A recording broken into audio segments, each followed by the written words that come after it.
Entonces ya teniendo todas estas herramientas, tú se las puedes vender al cliente y decirle, ahora sí, tu proyecto es este, yo tengo esta estructuración, cada una te cuesta 10, 15, 20, 8 pesos, tú decides cuál. Todos tienen sus pros y sus contras.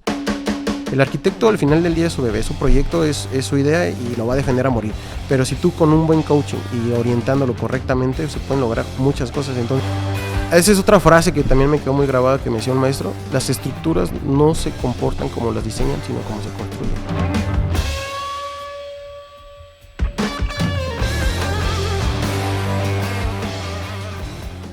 Hola, ¿qué tal? Bienvenidos a un nuevo episodio de Platicando con los Inges, el lugar donde exploramos la industria de la construcción a través de historias auténticas.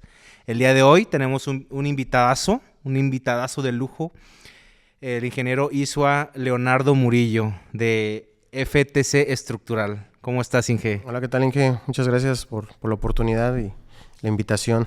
Estuvimos un poquito de catarros, pero ya andamos aquí. Sí.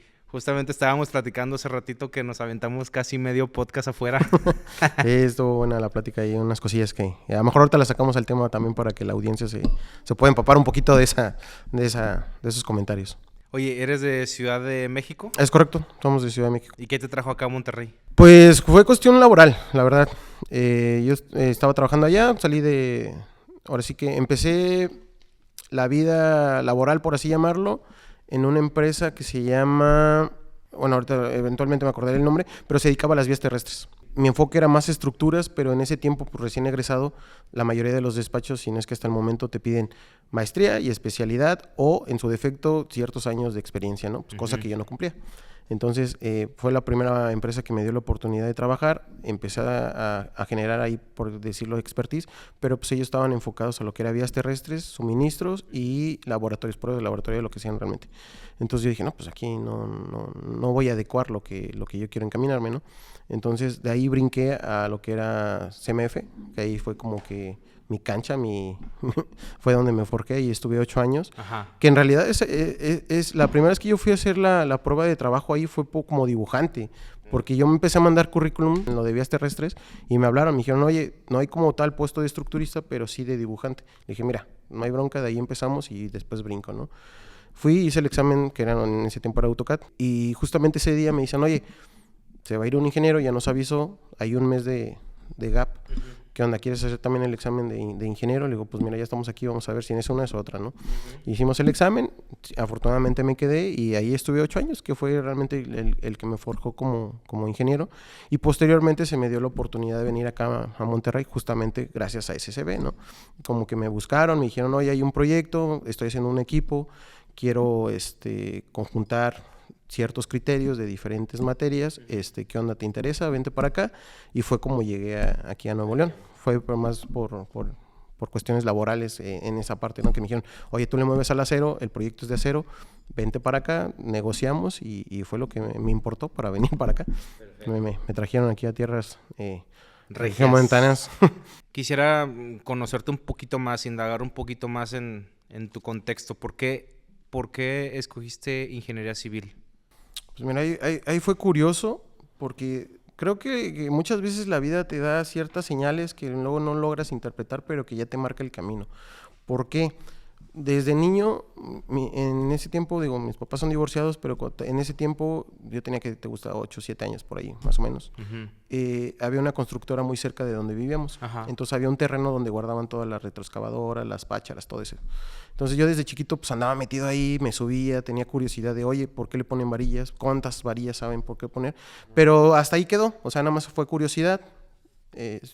Siguió el transcurso de la vida y va junto con pegado, a lo mejor no tiene nada que ver, pero sí, a mí me tocó marchar, entonces me gustó como que la vida militar también. Entonces va a sonar muy romántico esto que voy a decir, pero en ese tiempo lo pensaba así, dije, bueno, si al día de mañana yo tengo una familia, pues el seguro médico y en ese tiempo el poder adquisitivo que tenía un militar era bueno, dije, pues aquí está. Entonces mi idea era meterme al ámbito militar. El papá de mi mejor amigo es teniente de la Marina, me dijo, oye, pues, yo te clavo, yo métete, él es diseñador gráfico, me dice, ¿te gusta dibujar? Sí. Pues estudia diseño gráfico y yo te meto a la Marina, entras con el rango de teniente, te la pasas bien. Él tenía 45 años, ya estaba jubilado, le iba súper bien y dije, pues ahí está el camino. Uh-huh. Entonces yo estudié en el CCH, Colegio de Ciencias Humanidades ahí de la UNAM. Entonces los últimos semestres la escuela te da 7 materias. Una de ley es filosofía y las otras 6 te da la opción. Si tú ya estás muy seguro de lo que vas a estudiar, metes las 6 que van enfocadas a esa carrera. Pero si no, te da la oportunidad de meter 3 y 3. Entonces, como yo ya estaba decidido que iba a estudiar diseño gráfico, metí las 5 de diseño gráfico. Pero al momento de meter mi pase reglamentado, dije, no, pues la neta no. no me gusta diseño gráfico.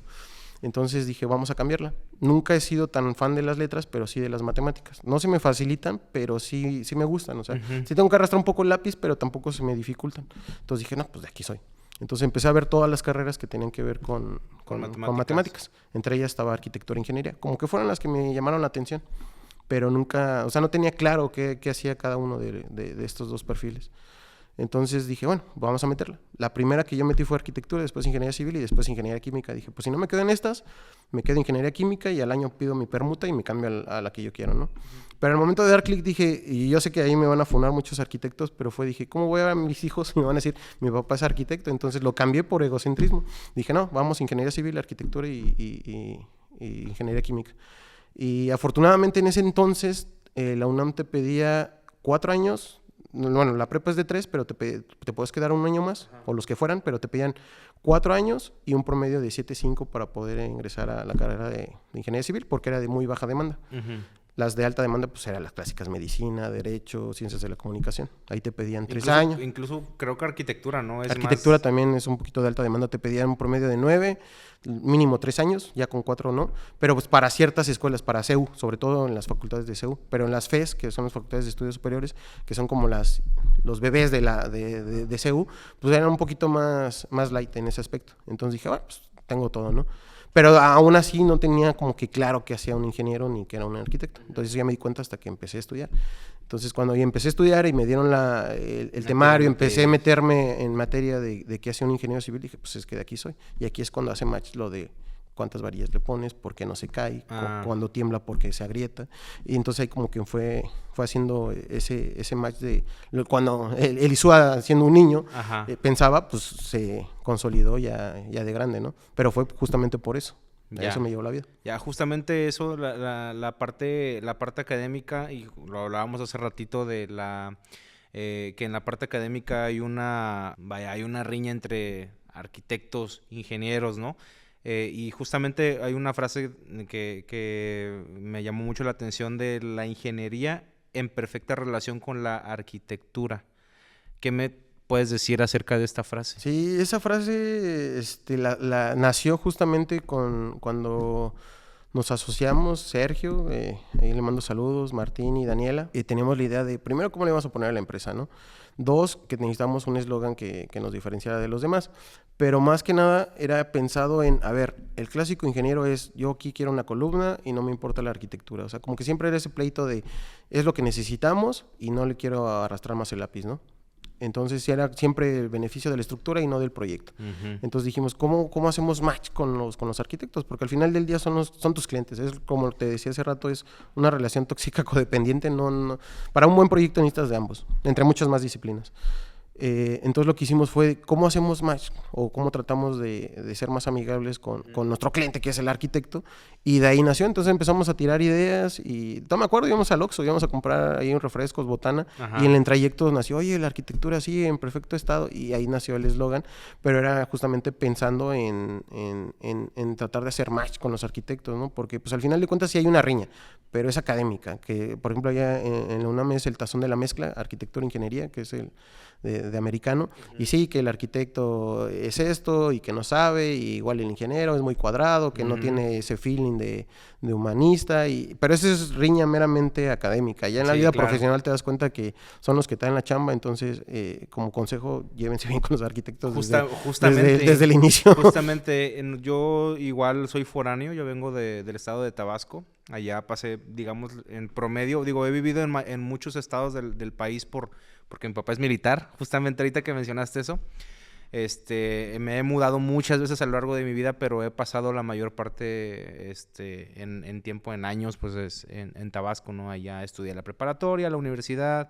Mis primeros trabajos fueron en el sureste, y ya cuando me vine para acá sí me di cuenta que en lo particular, al menos aquí, en las obras donde dirías tú que habría más ingenieros que arquitectos. Había más arquitectos. De hecho, muchos de los episodios del Platicando con los Inges son con arquitectos. Entonces, ahí en esa parte había como había un pequeño, como que no cuadraba, ¿no? Dice, porque entrevistas a arquitectos y es Platicando con los Inges. Pero para mí, y también un poquito de la esencia del programa, pues es que a mí, por ejemplo, en algunas obras me dicen arqui, ¿sí? O luego a los arquis les dicen inge. Sí. Entonces dije, pues es que es indistinto. A fin de cuentas, para mí un inge es la persona que está o sea, que la persona que ejerce en la industria, ¿no? Independientemente de su profesión. O sea, a fin de cuentas, puede ser arquitecto y estar ejerciendo lo que clásicamente haría un ingeniero, ¿no? Y he conocido arquitectos súper capaces que rebasan mucho en habilidades que te enseñan en la carrera de ingeniería civil, ¿no? Sí, exacto, eso justamente es mucho. Yo llegué a tener compañeros de que se ofendían, les decían arquitecto. No, ¿qué pasó? Yo soy ingeniero, ¿cómo que arquitecto? O también con el licenciado, dicen, no, yo soy ingeniero. Le digo, el título dice licenciado en ingeniería porque no es que seas licenciado, es la licencia de ejercer la profesión. De hecho, el título viene así, licenciado en ingeniería. Pero pues ya son rencillas y cuestiones ahí académicas, ¿no? Que justamente el otro día estaba viendo un video de los de Lincantor.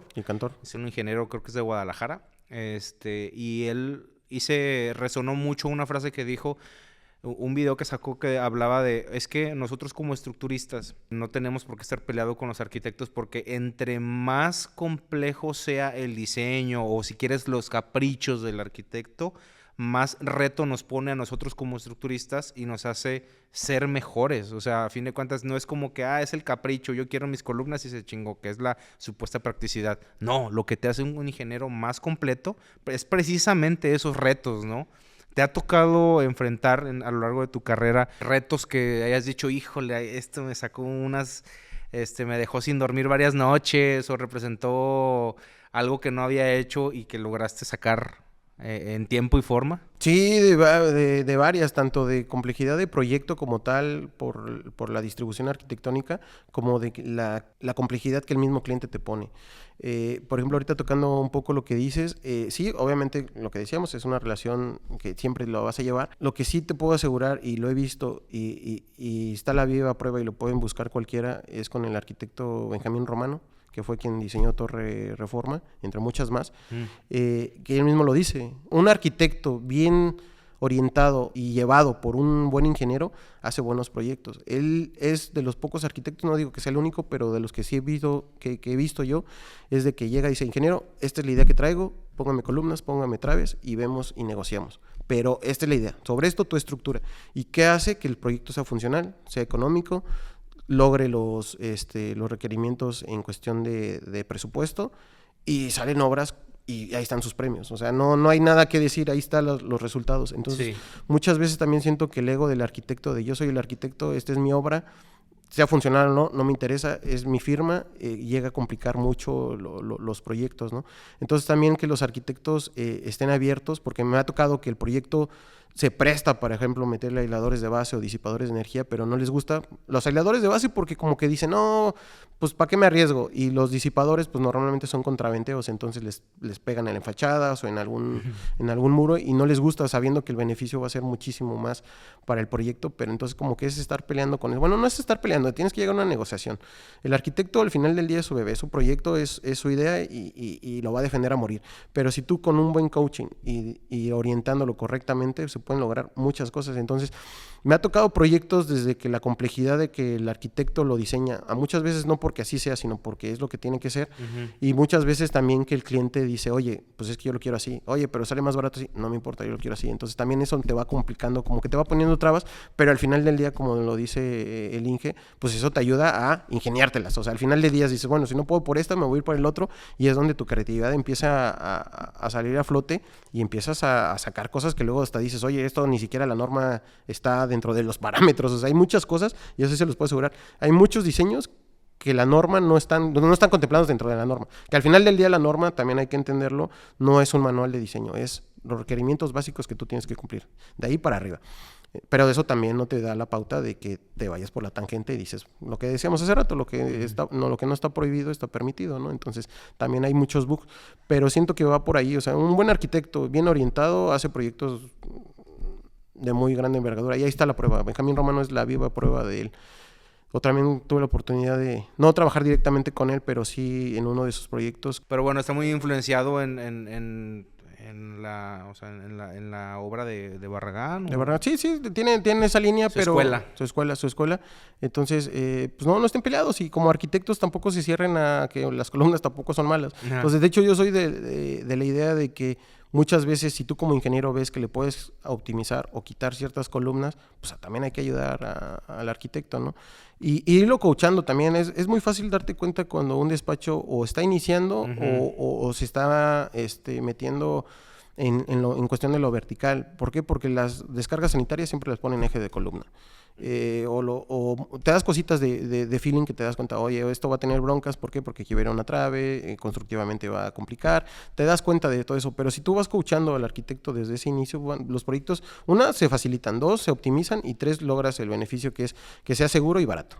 O sea, al final de cuentas es eso, porque pues para eso está la ingeniería, no es hacer cosas bonitas, sino ser eficientes con poco. O sea, es al final la finalidad que tú tienes que tener, que sea segura y que sea económica. ¿Dirías tú que el plus de un ingeniero estructural es diseñar una estructura que optimice tanto la economía como ya temas de diseño, pero que conserve la estética o la propuesta del arquitecto? Sí, es que van junto con pegado al final del día, pero lo voy a ver desde el lado de la ingeniería. Una es, como te decía, orientar al arquitecto, pero dos, como ingeniero, es que sea funcional, que sea económico, pero aparte que sea seguro. Al final del día ese es un patrimonio, ya sea, si va a ser oficinas, pues al final del día va a ser el lugar de trabajo, o si va a ser una casa, pues va a ser el patrimonio de esa persona. Pero también que caiga la responsabilidad o se entienda de que, obviamente, una, no es un juego, y dos, que como los doctores cuidan vidas, tú también. O sea, al final del día esa es la responsabilidad que tienes, y yo lo viví en el sismo del 2017. Desafortunadamente me tocó vivirlo allí en Ciudad de México. ¿Cómo fue tu experiencia con el sismo del 2017? En ese entonces yo era de las personas, antes de ese día, era las personas que decía, pues es un lugar que tiembla, para que se asustan, disfrútenlo. Pero después de ese sismo, porque siempre me habían tocado, pero a nivel de piso, nunca en un cuarto piso. Y eso que fue un cuarto piso, no realmente no era mucha altura, pero aún así ya ahí cambió totalmente mi perspectiva, ¿no? Ahora corro, grito y empujo, y soy el primero en salir.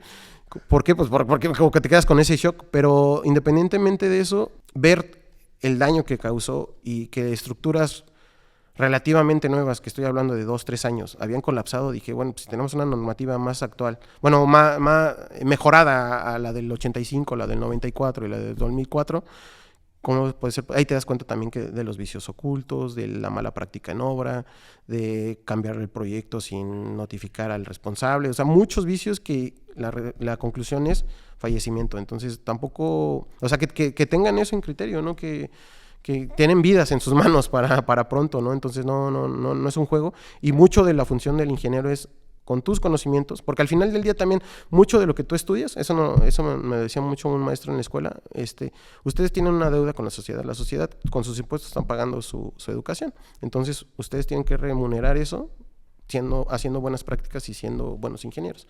Entonces, que tengan eso presente, no manden un diseño por mandar o por ganarlo, siempre piensen en el bien del proyecto, y dos, que son vidas con las que están trabajando, ¿no? Ya sea una oficina, ya sea un hotel, ya sea un cine, lo que sea que vayan a diseñar, son vidas, y las decisiones que vayan a tomar pueden llegar a tener repercusiones en un tercero. Y pues justamente ahí está el DRO del Colegio Repsamen, 300 años. Entonces ahí sabrán ustedes si quieren mandar proyectos mal hechos o no. ¿Esa es su sentencia?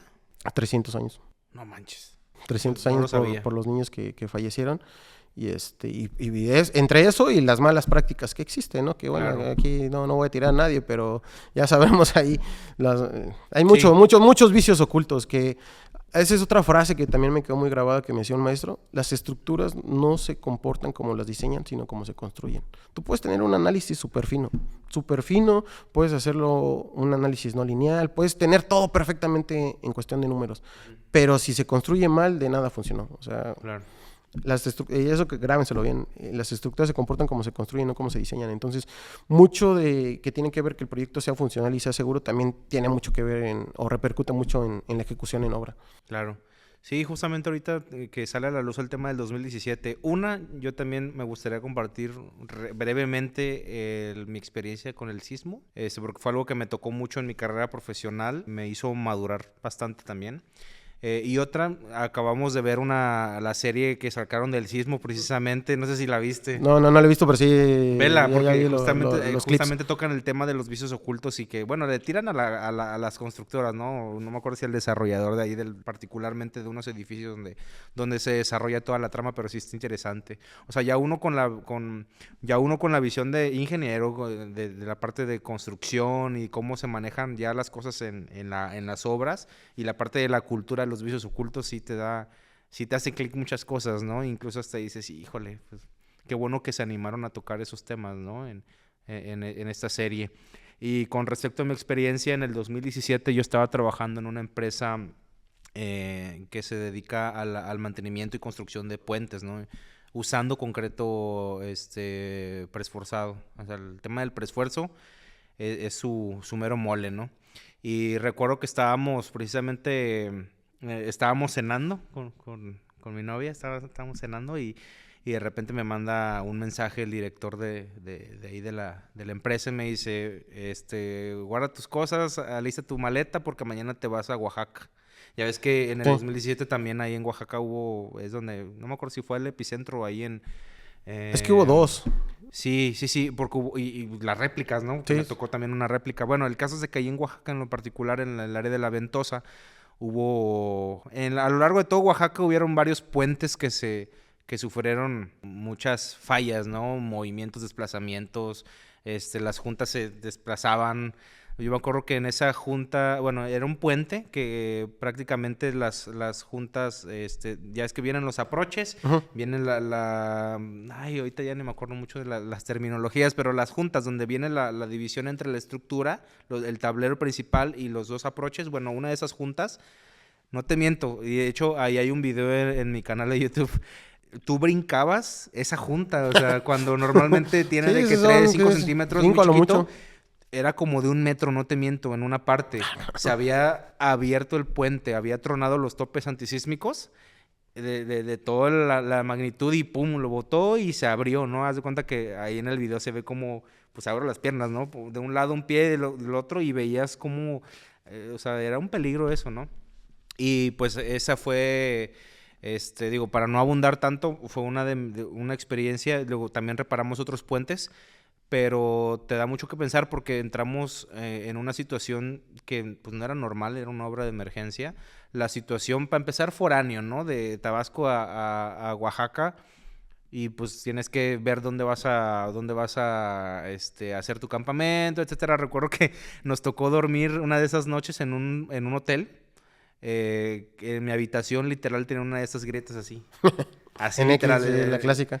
Y podías asomarte y veías el otro cuarto. O sea, estaba muy, muy peligroso. Y maduré mucho en esa etapa de mi vida porque pues te hace un poco más sensible en el tema de precisamente lo que decías del diseño, pero la construcción y cómo rescatar estructuras que pues, o sea, no se tumbó el puente, simplemente pues se hizo una acción de ingeniería, una solución de ingeniería especializada para poder recuperar una estructura y pues obviamente fue mejor rescatar una estructura que volverla a hacer, ¿no? Desde cero.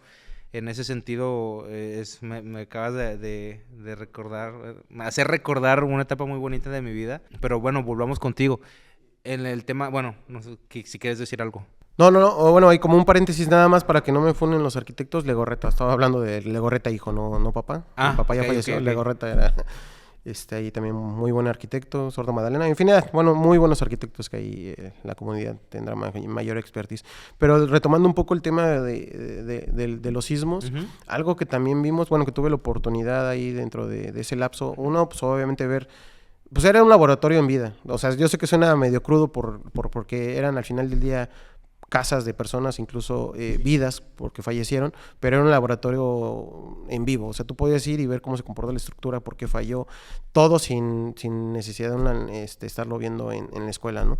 Entonces ahí creció mucho y gracias a eso, en ese tiempo iba a salir la normativa del 2017 justamente, y iba a entrar en vigor, y justamente cuando entró el sismo, la aplazaron un par de meses porque dijeron, oye, aquí hay ciertas cosas que no estamos tomando en cuenta, claro, vamos a aplazarlas para así incluirlas dentro de la norma, ¿no? Sí. Que igual ahorita puede ser, si damos la oportunidad, abrir ese debate de las normas, porque también hay ciertas cosas ahí de lo que decíamos, lo que no está prohibido está permitido, y que no tenemos un reglamento nacional, sino todo es regional, y cada quien agarra lo que le conviene y como le conviene, cuando cumple o cuando no cumple. Entonces hay algo ahí que mejorar por parte de todo el gremio, ¿no? Pero tocando el punto de eso, muchos de los aspectos que nos pueden ayudar es justamente a algo que la vida solita me llevó, que son las protecciones sísmicas, que es aisladores o disipadores de energía. Entonces, estos elementos sí llevan un grado más de complejidad en cuestión analítica, numérica, pero los beneficios que te dan son geniales, o sea, son muchísimos. Tuvimos la oportunidad, justamente tocando el tema del 2017, ese sismo, nada más como dato cultural, no sonó la alarma, no porque no funcionaran, sino porque el epicentro fue de Puebla, o sea, venía de esa zona de allá, no venía de las costas. Las costas es donde tenemos los radares, por así llamarle, que no son radares, pero o sea, ahí están los puntos que dan pauta a la alarma. Entonces la alarma empezó a sonar ya que empezó a temblar. Entonces mucha gente dice, es que la alarma no funcionó. No es que no funcionara, es que no tenemos radares de ese lado, o sea, llegó del otro lado que no nos esperábamos. Y por la misma cercanía que tenía la ciudad, es que si bien la magnitud fue menor, el daño fue mucho mayor por la cercanía y más por la componente vertical. Muchas veces, bueno, no muchas veces, no, en Ciudad de México no se diseña con la componente vertical, es lateral y hasta ahí. En las costas sí, ahí sí contemplas la componente vertical o la componente en Z. Nunca nos esperamos que nos llegara el sismo de tan cerca, y es por eso que, y de hecho se sintió, cuando yo lo sentí, yo no, bueno, entonces la secretaria nos dice, está temblando.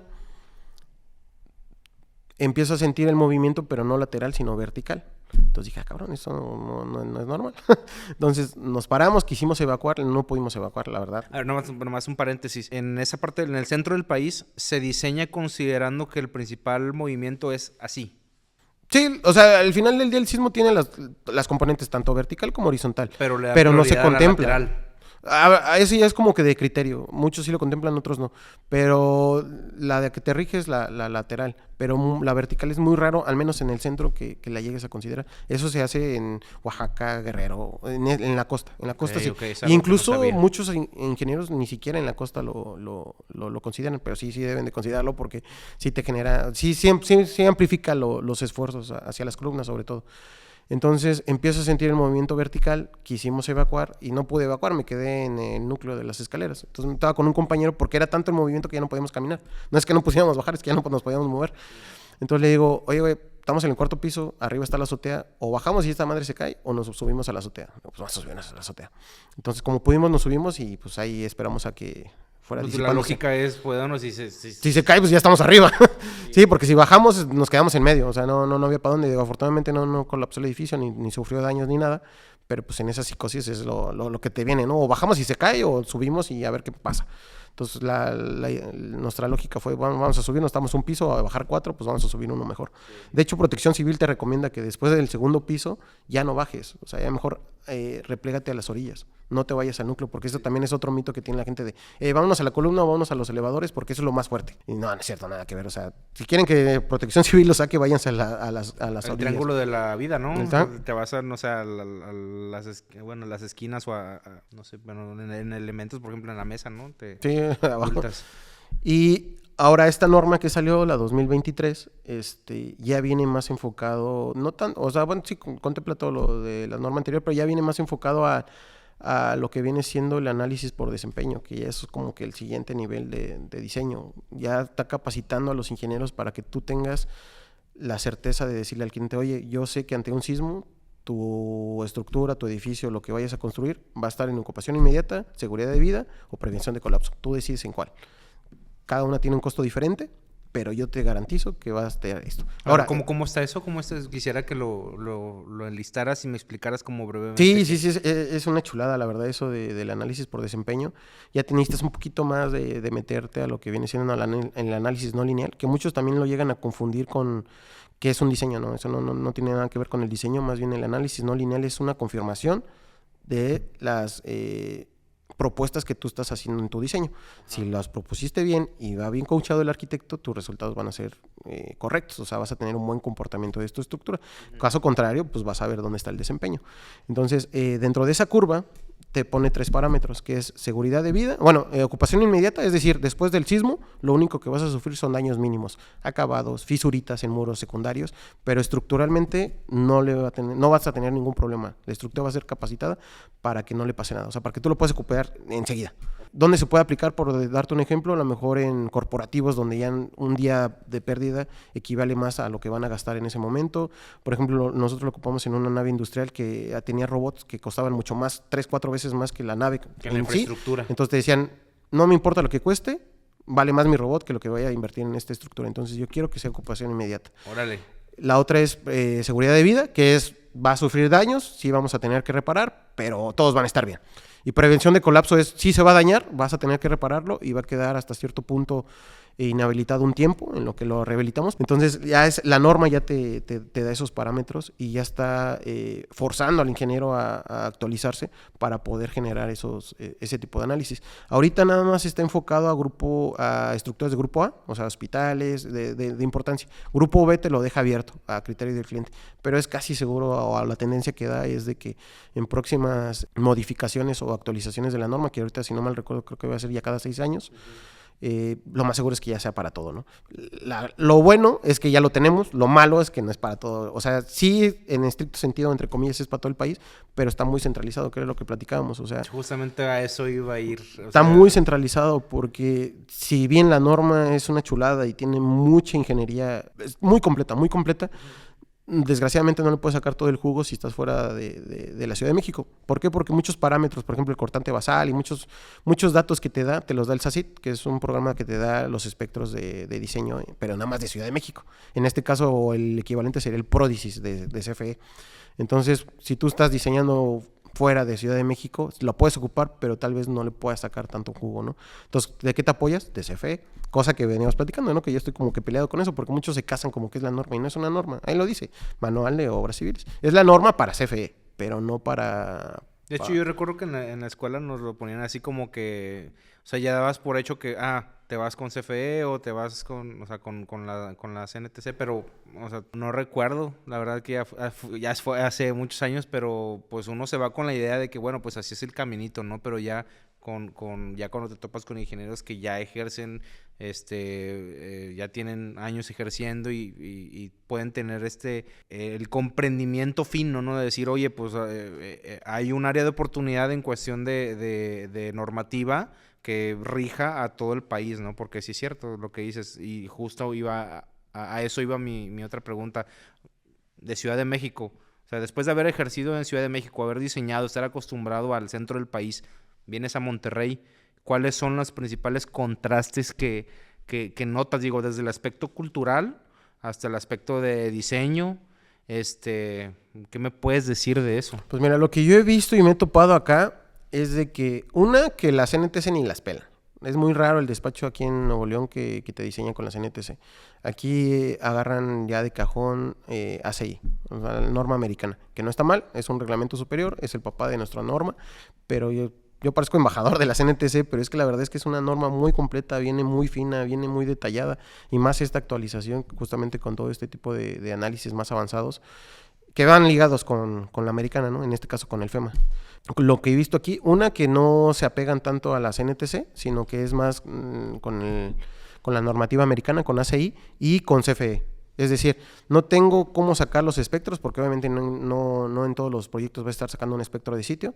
¿De qué me apoyo? De CFE, para sacar el espectro. Pero también voy a agarrar la revisión del cortante basal de CFE, pero voy a agarrar las combinaciones del ACI con las cargas de la CI, pero con los factores de la CNTC. Entonces empieza a ser un mezcladero de normas a tu favor, y no está mal porque nadie te lo prohíbe, pero al final del día pues estás tomando un bug legal que va a tu beneficio y en contra, porque muchos también me ha tocado de que te dicen, es que el proyecto cumple, sí, pero si yo te lo checo con este ya no cumple, entonces pues para mí no cumple, pero para mí sí, porque yo estoy considerando otra cosa. Entonces no hay una homologación de criterios, y ese es Y eso, digo, cuestión. Entre estructuristas se pueden entender, ¿no? Pero pues al final del día ya que me gustaría hablar un poquito más al tema de cómo haces negocio, o sea, de la ingeniería estructural, cómo la conviertes en negocio, ¿no? Porque es algo de lo que nadie habla. Sí, no. Digo, entiendo la parte de que hay un área de oportunidad en cuestión de normativa, porque que pasemos de lo regional a lo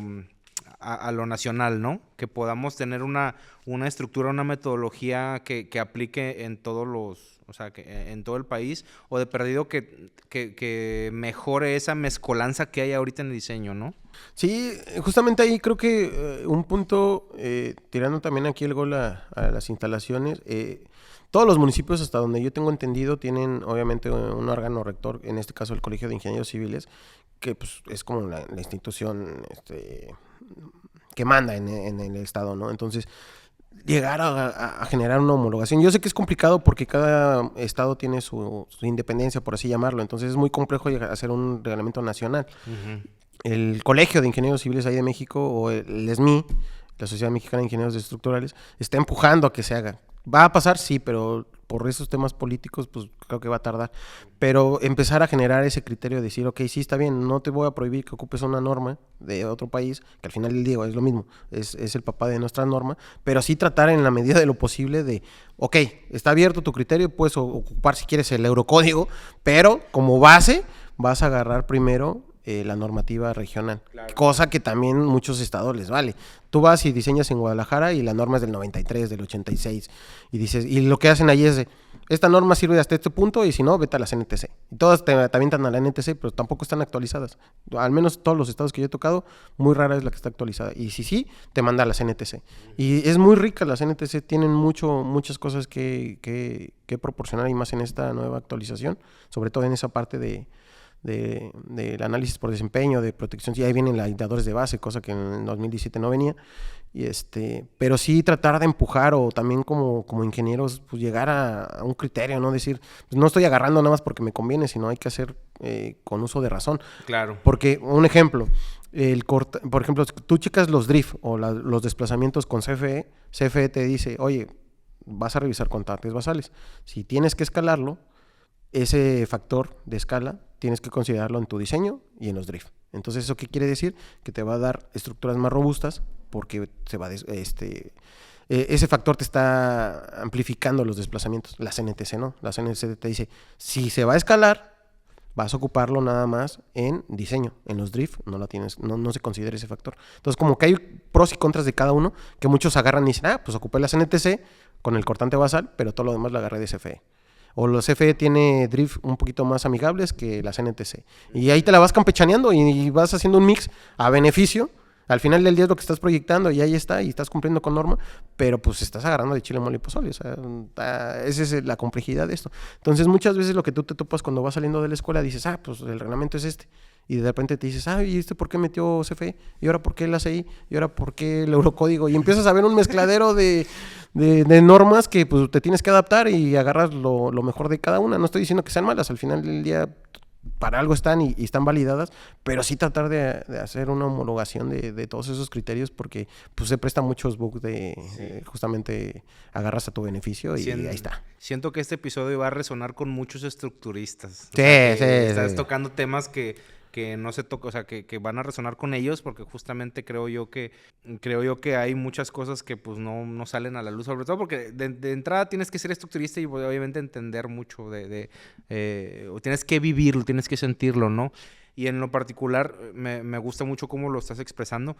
Te estoy entendiendo al menos lo primordial, pero pues a fin de cuentas es como un tema, un problema, ¿no? Algo latente entre estructuristas, ¿no?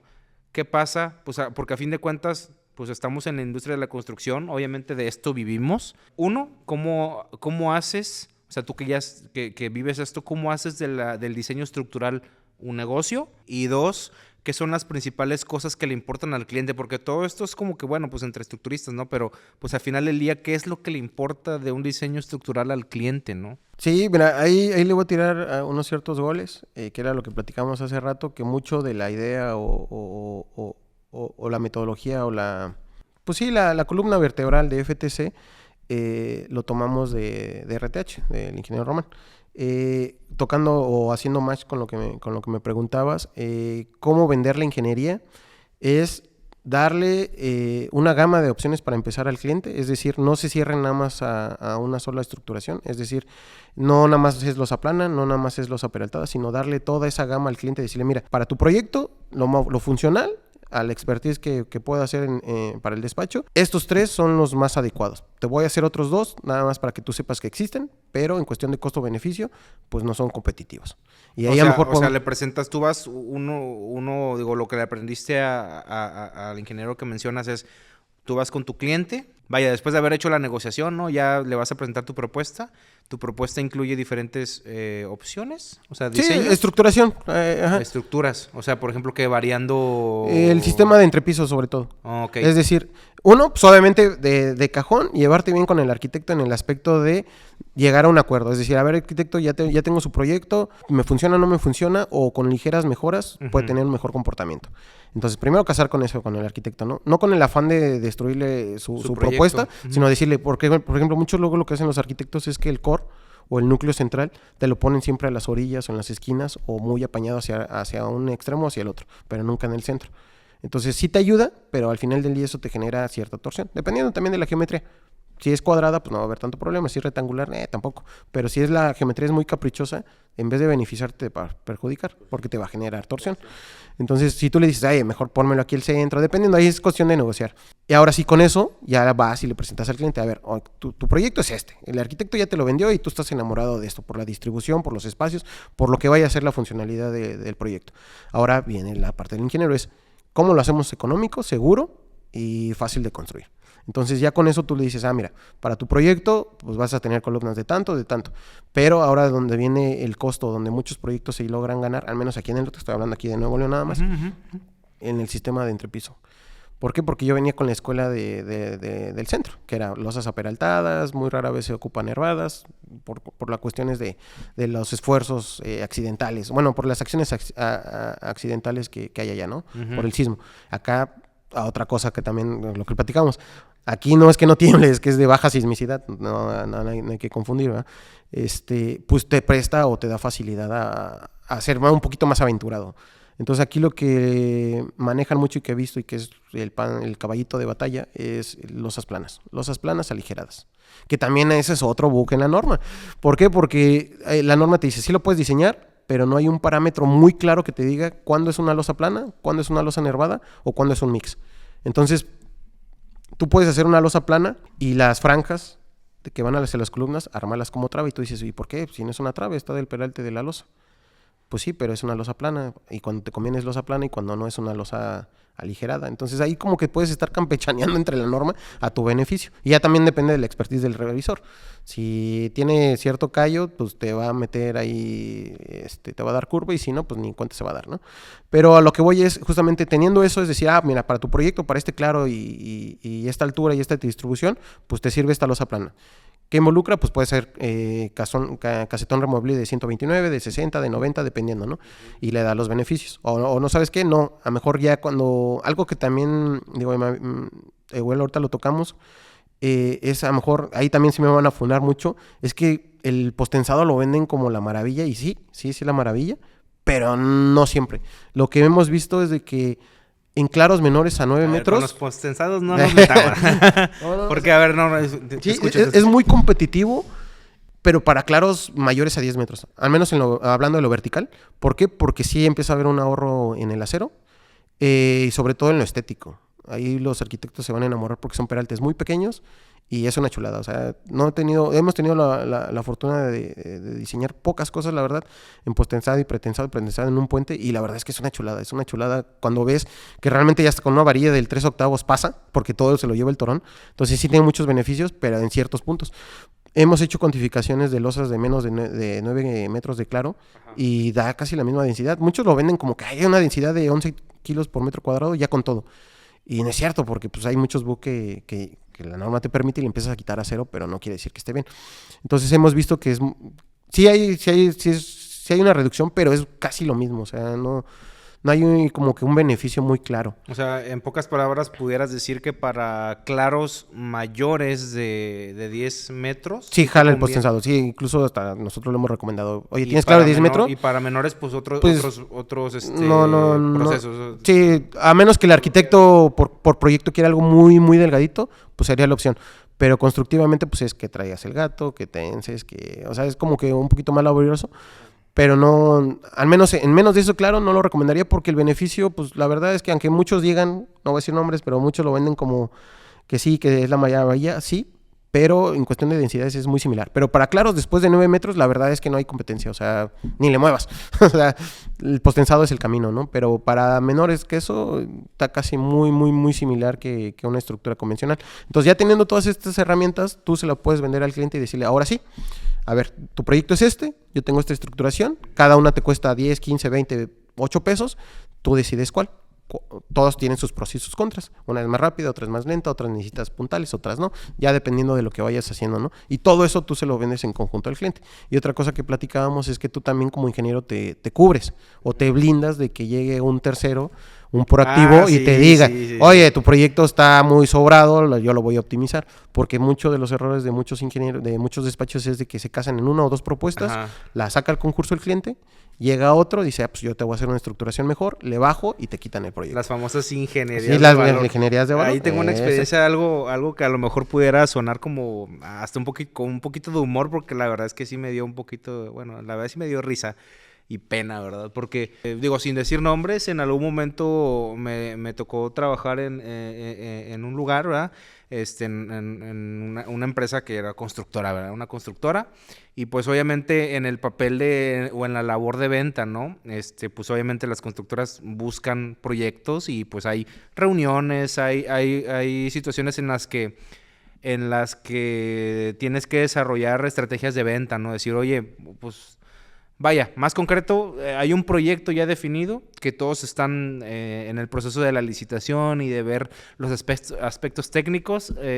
Ahorita no me acuerdo específicamente del punto en el punto de la licitación donde pues te muestran el proyecto y empiezas a tomar nota, ¿no? Pues qué vas a cotizar, ¿no? Pero digo, yo vi que en un proyecto con un edificio que ya tenía definida una cimentación profunda, pues llega una persona que no tiene, tú sabes que no tiene la expertise en cuestión de diseño, va y dice, no, yo te abarato el proyecto y te propongo en lugar de la cimentación profunda, te propongo zapatas. O sea, zapatas. Y yo escuché esa parte y dije, no manches, o sea... ¿Cómo es que una persona se arriesga a dar ese tipo de propuestas? Al final, no, obviamente lo desecharon, ¿no?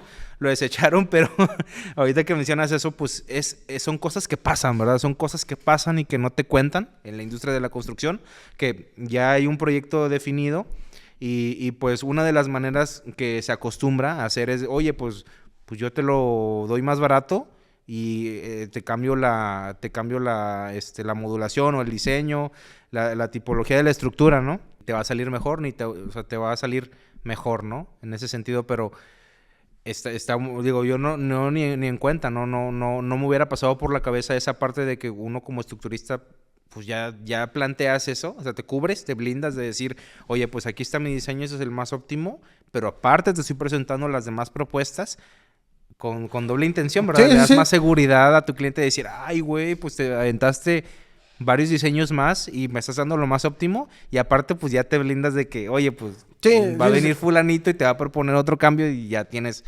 las diferentes opciones, ¿no? La gama de posibilidades. Sí, exacto, es que es una cadenita, te digo, la primera es conciliar con el arquitecto, esa es la primerita, antes de hacer tú cualquier propuesta, porque igual puedes brincarte el paso del arquitecto y darle todas las gamas al cliente, pero va a llegar otro ingeniero, el primo del amigo, ya sabes, le habla bonito al arquitecto, hace 2 modificaciones y todas tus propuestas se desechan, porque la estructuración está bien pensada, bien analizada. Entonces, La primera base que yo les recomiendo es tocar base con el arquitecto, tomar lo que funciona y lo que no, y ya una vez conciliado eso, ahora sí, le presentas la gama al cliente, ¿no? Y muchas veces es eso, o sea, uno como estudiante cree que por ejemplo, yo decía, cuando yo salí de la carrera, le dije, para que yo pueda hacer o tener la oportunidad de diseñar un edificio muy alto, 40, 45 pisos, va a pasar muchos años, 40, 30 años. Pero dije, el día que lo haga, con eso me jubilo. Pero afortunadamente la vida me dio la oportunidad a los 2 años, cuando entré realmente ya a la vida laboral estructural, de poder diseñar uno. Y dije, cabrón, fue más rápido de lo que yo pensaba. Pero a lo que voy es, uno cree que esos proyectos se ganan con el arquitecto y no es cierto. Muchas veces esos proyectos son con las desarrolladoras, con las constructoras, con las acereras. Esos son los que te meten a ese tipo de grandes ligas, por así llamarlo. Muy rara vez, si no es que casi nula, el arquitecto así de default te va a decir, este es mi estructurista de confianza, a él dale el proyecto. A menos que todo esté entre muy familia, pero al final del día el cliente es una inversión muy grande que lo va a sacar en concurso y va a buscar la mejor opción. Entonces ahí es donde entran todas las desarrolladoras y le venden el paquete. Yo te lo construyo, pero también voy a meter una ingeniería de valor, le voy a bajar costos y le voy a hacer una optimización. Y ahí es donde tú te tienes que blindar. Entonces muchas veces, si tú estás ahí, es cuidar tu proyecto. Y si vienes por fuera, es hacer equipo con las desarrolladoras y clavarte en el proyecto. Por lo cual, pues necesitas tener un poquito más de dominio de los costos. A lo mejor no una expertise, pero sí decir, pues la tonelada de acero anda en tanto, entonces yo tengo tantas varillas, va a salir en tanto. Un estimado nada más, pero eso ya le da un parámetro al cliente de cuánto le va a costar su obra y qué tan funcional puede ser. Pero sí tocar base primero con el arquitecto. Porque si tú haces todo eso, pero la estructuración no está bien pensada, bien analizada, pues de nada va a servir, porque va a llegar otro que le va a mover 2, 3 columnas y te lo va a optimizar y sin tantas propuestas como tú lo habías hecho. En cuestión de experiencia que me ha pasado, por ejemplo, de donde estábamos allá, que digo, ese despacho me forjó en el acero, es que muchas veces dejamos la estructuración principal, hablándose de marcos como tal, no los tocábamos, nada más le optimizábamos las vigas secundarias, con eso y le bajamos un buen, y ya había un ahorro muy significativo que el cliente decía, pues dale el proyecto a ellos, sin moverle nada, o sea, dejamos tal cual todo, se podía optimizar, pero no había necesidad, decíamos, está sobrado, déjalo, estamos del lado de la seguridad, y nada más con puras vigas secundarias, o sea, con pequeños cambios puedes hacer maravillas. No voy a decir nombres, pero lo que platicábamos hace poco, ¿no? Que ahora uno de los clientes de FTC se acercó a nosotros por un mal diseño de una cimentación. El cliente se acerca a nosotros, a Sergio, mi socio, y dice, oye, tengo un problema con esto, está saliendo muy caro. ¿Qué onda? ¿Me puedes echar un ojo a ver qué se puede hacer? Que eso va junto con pegado, que también es que todo va encajado. ¿A qué voy? Que muchas veces tú puedes hacer una buena ingeniería, pero si el de mecánica de suelos no te apoya y no te da un buen capacidad o un buen material para trabajar en cuestión de pilas, zapatas, losa o algo que tú puedas negociar para bajarle, también eso te va a jugar en contra, ¿no? Pero ahorita me enfoco más en eso. Nos acercamos, le dijimos, sí, vamos a echarle un ojo. Empezamos a no hacer una ingeniería de valor, sino simplemente replicar lo que él tenía en sus planos estructurales. Y vemos y resulta que las pilas que el proyectista había colocado eran de 120 cuando con 80 centímetros pasaba. Entonces dijimos, pues no hay más que hacer, ¿para qué le bajamos? Y nada más con esto ya se está ahorrando mucho, que el problema principal del cliente eran las... En cuestión de porcentajes, digo, igual sí que no quieres mencionar montos, pero sí en porcentaje, ¿cuánto era la reducción bajando de 120 sí. A 80 centímetros? No, sí, le bajamos como 1,5 millones, 2 millones. Nada más por ese pequeño error del otro proyectista. Entonces, cuando le presentamos la propuesta, el cliente nos dice, oye, le bajaste un buen, dudó, obviamente, y nosotros es que no hicimos nada, ni siquiera fue una ingeniería de valor, fue meramente lo que nos dio es esto. Solo hice la chamba bien. Entra un tercero, Ajá. Nos revisa y dice, pues es que sí, o sea, estos no hicieron nada, es que las pilas estaban sobrediseñadas desde un inicio. O fue un mal diseño o fue un error. Bueno, error sí fue porque el que supervisó debió haber dado cuenta de eso antes de mandarle el proyecto al cliente. Entonces ya de ahí como que el cliente nos agarró confianza. Ok. Y eso va junto con pegado con lo que decía. Muchas veces también el cliente se casa tanto porque es el amigo, porque es el padrino, que porque es el cuñado, lo que sea, con ciertos despachos, y eso también te puede jugar en contra. ¿Qué voy? Nos ha tocado que nos mandan mecánicas con muy baja capacidad y nosotros tenemos proyectos aledaños y decimos, oye, está una cuadra y tenemos 30, 40 veces más capacidad, 50% más de lo que tú me estás mandando. ¿Qué pasó? Pues no creo que cambie el predio de un lado al otro. Te lo creo en Ciudad de México, pero aquí es muy raro. Justo te iba a decir, a ver, con mecánica de suelos no te metas, porque sí ha pasado que en muy poca separación, la estratigrafía cambia. Sí. No sé aquí como sea, ¿verdad? Pero a mí sí me ha pasado que, digo, al menos suelos de Tabasco así era. Sí. Ciudad de México, pues también, Sí, ¿verdad? de hecho me tocó un proyecto en Ciudad de México que en el mismo predio teníamos tipo 1 y tipo 3. O sea, de un lado teníamos zapatas y del otro pilas porque era lodo. Ok. Ahí lo que tuvimos que hacer fue compensar los asentamientos de las zapatas con las pilas, porque las pilas estaban en extracto resistente, pero las zapatas, si bien era un suelo firme, era roca, pues tenían asentamientos. O sea, al final del día el edificio iba a tener algún asentamiento, sobre todo al lado de las pilas, ¿no? Entonces ahí nada más se compensó ese aspecto. Órale. Pero sí nos tocó, en un mismo predio teníamos esos dos tipos de suelo. Y pero aquí en Nuevo León casi no me ha tocado. Casi siempre a muy poca profundidad está la lutita. Muy rara vez hemos encontrado suelos malos. Entonces por eso nos causaba ruido Sí. que tuviera una capacidad tan baja. O sea, nos estaba dando 8 kilos por 10 kilos bueno, aquí ocupan mucho kilos, allá en Ciudad de México son toneladas, pero eran como 10 toneladas. Bueno, aquí hubiera sido un kilo por centímetro cuadrado, pero eran 10 toneladas por metro cuadrado, 8 aprox, o sea, es un suelo no tan malo, pero de muy baja capacidad, cuando en las mecánicas aledañas teníamos 60, 70 toneladas, ¿no? Entonces sí había un gap bastante grande que le decíamos al cliente, oye, ¿te conviene pagar una reingeniería de mecánica de suelos o una reinterpretación de estos resultados? Y el cliente decía, es que ¿por qué voy a pagar? Esa es otra cosa. Los clientes luego no quieren pagar. Bueno, no es que no quieran pagar, es que no se lo sabes vender de decirle, oye, ¿por qué voy a pagar algo que ya pagué? O sea, ¿por qué lo tengo que volver a hacer? Pero dices, no, es que no lo estás haciendo. O sea, estás pagando un ahorro. Y ese ahorro ya va implícito dentro de este costo. Nosotros lo hemos hecho con las ingenierías de valor. Llegamos con el cliente y decimos, oye, yo te voy a cobrar, no sé, por decirte algo, 100,000 pesos. Oye, ¿pero por qué? Si ya pagué a un estructurista, sí. Pero esos 100,000 pesos te van a dar un ahorro de 2 millones. Entonces tú sabes, si me pagas 100, que no me lo estás pagando porque al final del día te estás ahorrando 2 millones, o gástate esos 2 millones. Sería 2 millones menos 100. Ajá, o sea, al final del día, de lo que estás ahorrando me vas a pagar. Y muchos clientes pues dicen, no, es que ¿por qué voy a pagar algo que yo ya tengo, ya es un producto? Pero pues dices, sí, pero pues desgraciadamente es un producto que tiene mucha área de oportunidad, para no decir que es malo, ¿no? Y pues hay que tratar de vendérselo así al cliente, decirle, mira, yo te voy a hacer una reingeniería, te vas a ahorrar tanto, y ese ahorro, pues bueno, va lo que yo te voy a cobrar, y 2, pues todo lo demás te lo quedas o lo ocupas para un mejor acabado, una mejor fachada o lo que tú gustes hacer. Entonces ahí cuando el cliente dice, ok, entonces no es que esté haciendo un gasto adicional, sino estoy pagando un ahorro. Pues y así se mueve. Entonces, y desgraciadamente así es, así como tú quitas proyectos, te va a llegar alguien a quitártelo también a ti, o hacerle ruido, o meterle al cliente que tu ingeniería no funciona, y es estar debatiendo y comprobando. Pero pues así es el medio. Al final del día es a lo que te dedicas y es lo que te vas a enfrentar, pues de cajón, ¿no? Entonces, por eso blíndense, cuiden al cliente, coachen al arquitecto, y tú solito vas cerrando esa brecha para que pues la competencia se te pueda llegar a meter en algún proyecto, ¿no? Simplemente, o sea, es parte del prestigio. ¿Cómo formas el prestigio? Haz las cosas bien. Sí. El que obra bien, le va bien, simplemente.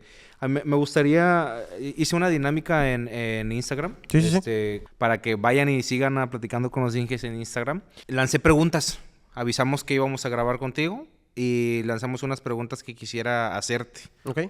Y Martín Alejandro pregunta, ¿qué diferencia tiene un disipador de un aislador de base? Brevemente, ¿qué es cada uno? Y vamos a poner imágenes igual y pues explica Sí, esos son una chulada. Digo, muy rara vez, bueno, no rara vez, no es muy común que se apliquen, sobre todo los aisladores de base. O sea, ya ahorita ya hay una tendencia, afortunadamente, pero no es tan común. Los disipadores de energía sí son un poquito más. Pero bueno, ¿qué es cada uno? El aislador de base, bueno, hay varios, ahí depende de lo invertido, de neopreno, pero básicamente son 2 placas con un hule, por así llamarlo, así muy burdo, que te incrementan el periodo, o bueno, te aíslan lo que es la cimentación de la superestructura. Entonces lo que hacen es que disipan toda la energía del sismo en ese mecanismo.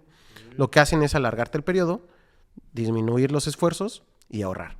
O sea, aíslan. O sea, como su nombre lo dice, aíslan la estructura de la cimentación. ¿Para qué? Para que mientras se mueve abajo, arriba en ese núcleo, por así llamarlo, se disipa la energía y lo que le pasa de fuerza lateral al edificio es casi nulo. Bueno, no nulo, sí hay, pero es mínimo. Por ejemplo, el Felipe, el aeropuerto, el que tanto le han tirado, el AIFA. El AIFA, todo tiene aisladores de base. Está sobre aisladores de base. Obviamente, ¿dónde le sacas el mejor beneficio? Pues en zonas sísmicas. Ahora también es otra cosa que hay que decirse. No todos los proyectos se pueden aislar. Por ejemplo, un edificio muy alto no tiene caso aislarlo. No porque no funcione, sino porque por ya ser tan alto tiene un periodo muy largo. Entonces no le vas a ganar un beneficio. Los aisladores de base, entre muchas cosas, lo principal es de que te incrementa el periodo entre 1 o 2 segundos. Entonces, para estructuras muy pequeñas, no sé, 8 tal vez, 10 pisos, por así llamarlo, le vas a sacar un beneficio gigantesco, porque entre tú hagas más rígido, más flexible, ya el periodo está relativamente definido y va a estar muy complicado poderlo alargar. Y con el aislador de base, ya de cajón tienes 2 segundos más. Entonces, le vas a sacar un beneficio gigantesco, cosa que con un edificio grande no lo vas a hacer. Lo puedes aislar, sí, pero no le vas a sacar el beneficio porque de sí ya tiene un periodo largo. Y ahora también, no todos los proyectos se pueden aislar, porque si tiene tensiones, pues no jala el aislador. Pues porque se sale. Y con los disipadores de energía son unas cajitas, o los BRBs, o los contraventeos restringidos al pandeo, que esa es la terminología que viene en la norma, que son los disipadores de energía, porque no son amortiguadores. Muchos también dicen, no, es que ese amortiguador ese no te amortigua, es literal, nada más disipa energía. Y su funcionamiento es muy básico, es un cajón de concreto con una varita de acero. Okay. Muy burdo, ¿no? Obviamente, sí. Estoy tratando de no ser tan técnico. Y la funcionalidad es de que esa caja restringe el pandeo. O sea, un contraventeo tradicional trabaja muy bien a tensión, pero al momento de comprimirlo o a compresión, falla. O sea, ves curva histerética, en tensión está muy bien, baja compresión, luego falla. Entonces, ahí alguien proactivo dijo, oye, pues el concreto es muy bueno en la compresión, el acero es muy bueno a tensión, pues vamos a conjuntarlo.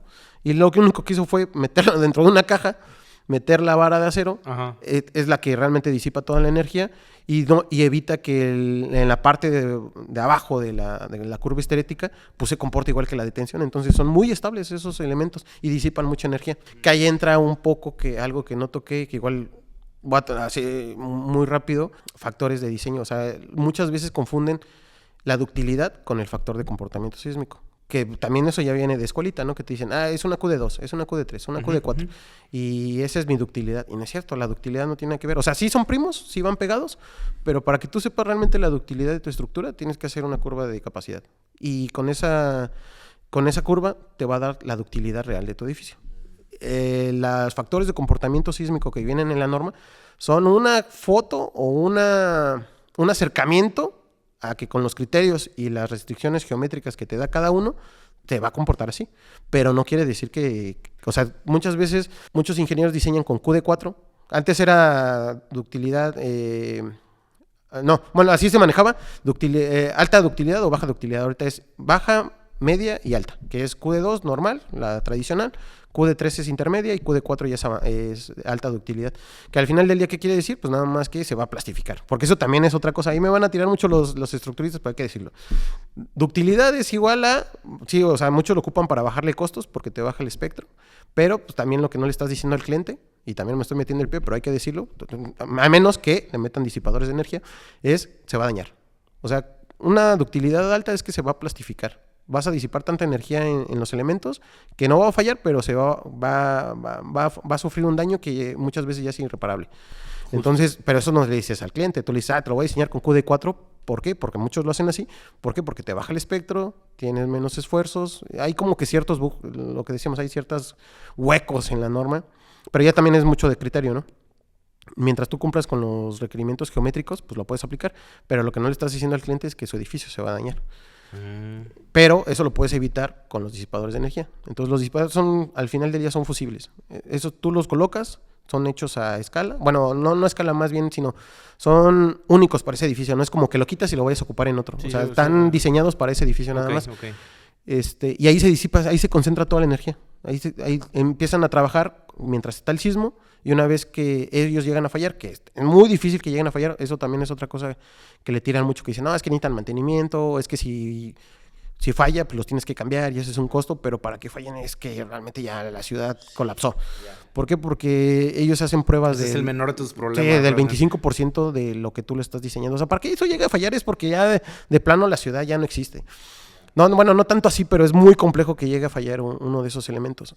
Y ahí se concentra toda la energía. Entonces ya cuando disipa toda la energía, empieza a trabajar el marco, que es la estructura secundaria, por así llamarlo, pero ya sufre un daño mínimo. Entonces también ese es el juego realmente del diseño de esos elementos. Que si tú lo diseñas mal o lo sobrediseñas, la estructura va a empezar a trabajar antes que empiece a disipar energía y eso y nada es lo mismo. O sea, se va a dañar la estructura y tu disipador va a estar ahí bonito. Y cosa que no, el que se debe dañar es el disipador para cuidar toda la estructura secundaria, ¿no? Entonces, pues son una belleza. Te lo recomiendo, métanse a eso. Jaime PM05, ¿cuál es el futuro de las estructuras en México? Le pedí un poquito más de contexto. Me dice, más enfocado a la construcción en comparación con los métodos actuales, por ejemplo, los prefabricados e impresiones 3D.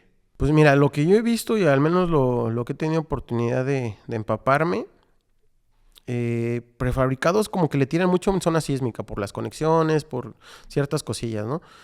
Pero así que el futuro que veo, a lo que la tendencia que quieren empujar el SMI y todo lo que viene siendo el colegiado del centro, es justamente a las protecciones sísmicas, a ese tipo de elementos, o sea, aisladores, empujar que ya más despachos tengan esa capacidad de poder diseñar ese tipo de elementos de los disipadores de energía. O sea, como que ahorita están más enfocados en eso, en vamos a proteger las zonas sísmicas y no tanto al preesfuerzo o todo ese tipo de cosas. A lo que yo veo y la tendencia y la misma norma te da la pauta es a eso, vamos a proteger, vamos a subir el nivel de nuestros ingenieros, en este caso ya obligándolos a hacer un análisis por desempeño y ahorita ya como que hicieron ese switch, pero en el 2017 en tipos 2 y 3, que eran así sumamente malos los suelos, te obligaban a hacer análisis de interacción suelo-estructura. Antes era opcional. Ahorita ya creo que volvieron a hacer como que, bueno, es mucho desmadre, vamos a dejarlo otra vez opcional, pero te obligan a ti como ingeniero a ver, te tienes que actualizar, tomar cursos, a ver qué haces, pero tienes que ser capaz de poder hacer ese tipo de análisis. Entonces, eso es lo que está empujando ahorita, no tanto como impresiones 3D. Por ejemplo, ahí logré ver que también hay 2, 3 proyectos que se están aventando a traer varillas de fibra de vidrio. No están normadas, ahí es bajo la responsabilidad de la propiedad. Pero como que hay tendencia de nuevos materiales, todavía no están probados, solamente tienen que estar validados por normativa, pero al menos ahorita en la tendencia es eso, un mejor análisis, un mejor nivel de ingenieros en cuestión analítica, de comprensión obviamente también, de interpretar la norma correctamente, pero sí van muy enfocado a lo que viene siendo todo lo que es elementos de protección sísmica. En cuestión de tendencias, digo, lo más popular, lo que se ve de repente que te salen videos así de publicidad o te sale recomendaciones en redes. Yo he visto que de repente salen de construcción con bambú y diseño de estructuras esbeltas de ese tipo. No sé si tú piensas que eso pudiera ser como aplicable aquí o sí, es una de hecho, tendencia sí. muy... De hecho, la norma viene de madera y bambú. Okay. De hecho, hay un documental no recuerdo si en HBO, justamente en Colombia, de bambú, y eso puede aplicar a lo mejor en la zona sísmica, o al menos yo no lo haría así, pero sí, por ejemplo, para la costa, para Quintana Roo, toda esa zona que se presta también arquitectónicamente. Sí me aventaría en esa zona, porque sé que es de baja sismicidad, ¿verdad? Ajá. Pues digo, aquí también, alguien que quiera... A lo mejor aquí también puede ser. A lo mejor no para una casa, pero sí para a lo mejor una palapa, un centro de recreativo, algo así, sí podría funcionar. Y también te presta o le da pauta a los arquitectos a aventarse a diseños más innovadores, por así llamarlo, ¿no? Sí. Sí, de hecho la norma sí ya te lo permite, ya trae ese tipo de aspectos ahí, como que dijeron, bueno, ya lo traemos, no han investigado así todavía mucho, pero ya te dan una pauta de, bueno, ya está, o sea, ya lo puedes hacer y ya hay algo que te respalda legalmente. Ok. Roberto 280301, ¿cómo se adentró al mundo laboral de las estructuras? Bueno, eso ya lo platicaste, pero brevemente. Sí, pues fue básicamente en Cali Mayor, ya me acordé, ahí empecé yo, en Cali Mayor y Asociados. Ahí estábamos supervisando todo lo que era vías terrestres, para ser más específico, en ese tiempo era el segundo piso del periférico, pero pues era eso, supervisión y reportes, era lo único que yo estaba haciendo. Entonces de ahí fue cuando brinqué al despacho que me forjó ahí en Ciudad de México. Empecé haciendo el examen de dibujante, después de ingeniero. Me quedé afortunadamente en el de ingeniero y de ahí para el REL. Pero pues esa curiosidad siempre la tuve, o sea, siempre era de las estructuras. De hecho, mi historial académico, las de estructura que eran las que estaban ligadas, pues las pasé. Bien o mal, no, nunca fui alguien de promedio excelente. De hecho, salí con 7, 8 creo. Pero esas de estructura siempre las pasé a la primera. Y todas las demás era que extra, que a segunda vuelta, que recurso. Ajá. Como que sí me enfoqué, bueno, me gustaron mucho las estructuras desde que estaba estudiando. Justo va encaminado con otra pregunta que nos hizo. ¿Qué punto de su vida laboral considera que generó más conocimiento en el ámbito de estructuras? Pues justamente ahí en el despacho que estuve ahí en Ciudad de México, ahí creo que fue, pues es mi cantera. Estoy bastante agradecido ahí con el Inge Jesús Saavedra, él fue mi coach, él era el gerente en ese tiempo de la empresa. Uh-huh. Ahorita ya se independizó, tengo buena amistad todavía con él. Él fue mi sensei, por así llamarlo, fue el que me fue encaminando, junto con Luis, también Luis, él en ese momento era mi jefe directo, por así llamarlo. Pues entre los dos me fueron coachando, pues uno sale, cree que sabe todo, o al menos lo básico para poderse defender, y te das cuenta que pues la escuela es un pequeño filtro en la vida nada más, ¿no? Con trabajos te da las herramientas para defenderte, pero ellos dos fueron los que me fueron coachando, y ahí en ese despacho tuve la oportunidad de participar en proyectos pues bastante emblemáticos. Creo que la joyita de la corona pues podría ser Mítica, Torre Mítica, que es la torre más alta de Ciudad de México, 65 pisos, son 287 metros. Y no más era la torre, sino todo el conjunto. Entonces ya son proyectos ya que pues muy rara vez vas a tener oportunidad de verlo tú como externo, ¿no? Por así llamarlo. Entonces, ¿qué involucra ahí? Pues ya que tienes un revisor no local, sino ahí nos metieron un revisor extranjero, Bart Sullivan, se llama el ingeniero, de Nueva York. Y yo decía, ¿pero por qué? ¿Por qué nos meten un americano para revisarnos? Que no confían en nuestra ingeniería, pero no eran tanto por ahí. O sea, también teníamos nuestro corresponsable, pero era más por cuestiones de seguro, porque es una obra de tanto dinero, de tantos recursos, que dicen, pues tu despacho sí es muy bueno, pero internacionalmente, pues el seguro me va a cobrar, no sé, 100,000 pesos.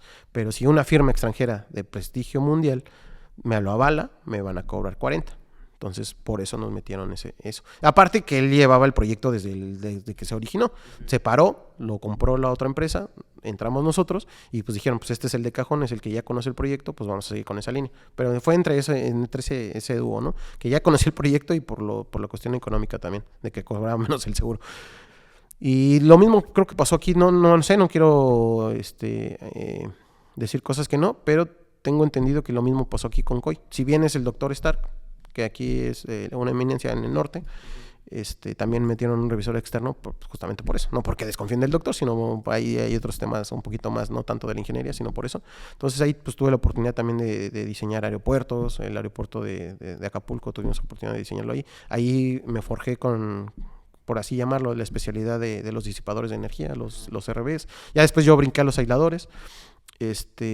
Pero todo ese conjunto de expertise creo que sí la tomé ahí, tanto como de ingeniería, como de trato al cliente. Y también algo que me ayudó mucho, que me forjó, fue que en ese lapso metieron ya de cajón el instituto de las estructuras, bueno, ISC, que es el Instituto de Seguridad de las Estructuras, ahí en Ciudad de México, que ya es como el órgano que rige. Entonces, antes tú hacías el proyecto, uh-huh, te revisaba un corresponsable y hasta ahí quedaba. Ahorita, tú haces el proyecto, te revisa un corresponsable y aparte ya el corresponsable te libera, te lo valida el instituto. Si el instituto dice que no, va para atrás y tienes que estar ajustando lo que ellos te digan. Pero ya una vez que te lo validen, ya sale ya se libera el permiso para construcción, por así llamarlo. Entonces, pues ya hay un filtro, ya tienes un corresponsable que en estricto sentido tiene mayor expertise que tú y a ese mismo lo revisa el instituto. Entonces ya hay 2 filtros para que tu proyecto, pues, minimizar los errores o las fallas, ¿no? Después de lo aprendido en este sismo de 2017. Entonces, pues eso también te ayuda a crecer bastante, porque el despacho donde yo estaba era también corresponsable. Entonces, había veces donde diseñábamos y a veces revisábamos. Entonces, ahí es donde te metes a ver la norma, estudiarle, dónde sí, dónde no. Pero, pues, ahí agarras como que el dual. Porque cuando te revisan, ya sabes que te van a revisar y por dónde darle la vuelta. Entonces, ahí es cuando está el crecimiento. Y aparte, como es una carnicería, pues ahí vas a la batalla y es defiéndete como puedas y ahí no tienen sentimientos para tratarte bien. Sabemos que la ingeniería civil en sus diferentes especialidades es una industria muy competitiva, pero una vez que hayas un nicho en específico, lo puedes explotar y a más no poder, y mucho más si tú tienes una oferta de valor muy marcada y que no, o sea, que no hay dos como tú, vaya. En ese sentido, ¿cómo está el mercado para los estructuristas hoy en día? Específicamente, pues aquí en la zona donde estás ubicado, ¿no? O en donde donde tengas más expertise. Pues mira, aquí tocando en Nuevo León, sí hay varios despachos, la mayoría muy buenos, y el área de oportunidad está justamente en lo que comentábamos, el sistema constructivo. Si tú tienes un buen sistema constructivo en cuestión de que los casetones son de fácil acceso, son económicos, todo ese factor que involucra, vas a tener bastante gap o bastante oportunidad de conseguir buenos clientes. Y enfocado más en concreto. Aquí casi como que sí, si bien también, bueno, ese es otro punto, que también si le quieren tirar, tírenle a lo industrial. Digo, aquí en Nuevo León crece y hay naves industriales por todos lados, pero hay muy pocos despachos, o al menos yo no conozco muchos que se dediquen a lo industrial. Todos están enfocados a lo vertical y concreto. Y el acero como que lo hacen un poquito al lado. Entonces ahí hay una oportunidad en el mercado de acero. Y hablando del del norte y de zona, pues métanse a aisladores y protección sísmica. Eso les va a ayudar a optimizar proyectos, hacerlos más seguros y darle mejor garantías al cliente. ¿Por qué elegir FTC estructural? ¿Por qué? Porque justamente lo que platicábamos, no nos cerramos a un solo diseño, agarramos concreto, agarramos acero, agarramos mampostería, agarramos híbridos, no estamos enfocados en una sola línea y siempre nos acoplamos a lo que el arquitecto nos guía, siempre y cuando con un buen coaching, ¿no? Y más por lo que platicábamos, que es parte de lo que ya toqué, ¿no? Damos ese abanico de opciones al cliente y no estamos cerrados nada más a concreto, que muchos despachos se hacen, ¿no? O concreto o acero y no le muevas más. Aquí tenemos esa gama que puedes hacer un mix y que tenemos el plus de que nosotros sí contamos con el análisis no lineal comprobado. O sea, ya tenemos la garantía de hacer análisis por desempeño y garantizar que tu estructura va a ser funcional. A lo mejor aquí no tanto para el sismo, pero sí para tipo como las naves industriales de los robots y todo eso. Nosotros sí lo podemos garantizar. Si bien viene en tendencia en la norma, ya nosotros lo hemos hecho mucho antes que la norma ya lo pusiera en vigor. Oye, y también se avientan cursos. Me estabas platicando que tenías un curso ya hecho de disipadores, ¿no? Sí, de disipadores, sí. Ahí chequen nuestras redes, también te lo vamos a compartir. Y digo, al final del día es compartir el conocimiento. Entre más se sepa de esto, un mejor México vamos a tener. Yo sé que suena muy romantizado, pero es parte de la verdad. Y sí, con gusto lo podemos compartir. Ahí tenemos uno, tenemos ese de disipadores de energía y estamos pensando en sacar tal vez uno de aisladores de base, que también no hay mucho nicho en ese aspecto, que era lo que comentábamos, que cuando yo me empecé a meter a este mundo de ese tipo de diseños, toda la información la sacaba siempre de los peruanos. Un saludo a Perú, pero ahí estaba toda la información y buscabas cursos mexicanos y nadie más que Dampo y ahí como que muy resumido pues, pero había información, pero así detallado, paso a paso, cursos de 40 horas, todos eran peruanos. Y entonces pues falta motivar y compartir el conocimiento, ¿no? Claro. No se sesguen, no es competencia, sino compartan el conocimiento. Me habías comentado que habías tenido ciertas áreas de oportunidad en la cuestión de la pauta de tu anuncio, ¿no? Digo, aprovechando, y si quieres, yo ahorita, para cuando salga este episodio ya voy a estar certificado en marketing digital, entonces si quieres echar otra ronda de esos cursos igual para los interesados, podemos hacer algo ahí para mejorar un poco la estrategia que ya aplicaron, porque si tuviste... Sí, aplicamos ahora sí que... Si tuvieron alumnos, creo que es un área que es... O sea, yo no había escuchado a nadie que haya ofrecido uno de estos cursos muy específicos y creo que hay área de oportunidad ahí. Si quieres, podemos hacer algo. Sí, pues, se agradece bastante la oportunidad y esa apertura. Sí, la vamos a tomar en cuenta y podemos hacer algo interesante.